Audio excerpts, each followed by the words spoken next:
বিরোধী দলনেতা অনুপস্থিত স্পিকার, কিন্তু উল্লেখযোগ্যভাবে মুখ্যমন্ত্রী নিজের ফেসবুক থেকে শ্রদ্ধাঞ্জলি জ্ঞাপন।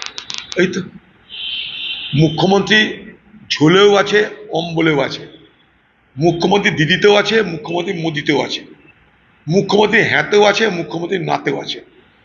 ভারতবর্ষে যতগুলো রাজ্য আছে, যতগুলো মুখ্যমন্ত্রী আছে, 7 আনার 1 আনার নাম বাংলার মুখ্যমন্ত্রী মমতা ব্যানার্জি।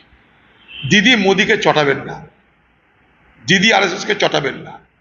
কখনো শুনেছেন দিদির মুখে আরএসএস নেতা মোহন ভাগবতের বিরুদ্ধে একটাও শব্দ শুনেছেন? না।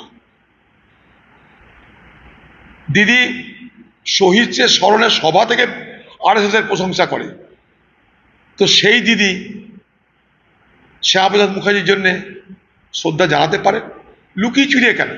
শ্যামাপ্রসাদ মুখার্জি জাতীয় নেতা ছিলেন, খোলাখুলি করেন। শ্যামাপ্রসাদ মুখার্জি দেশের কোনো অপরিচিত ব্যক্তি তো নয়, জাতীয় নেতা ছিলেন, বাংলার নেতা ছিলেন, সে একজন বড় ব্যক্তিত্ব। লুকিয়ে চুরিয়ে ইয়াও হয় উয়াও হয়, স্পিকার এলো না আমি গেলাম, এদিকে হলো ওদিকে হলো, এটা এই চালাকি কেন করছেন আপনি? আপনার রাজনীতির নাম চালাকি। অনুব্রত মণ্ডলের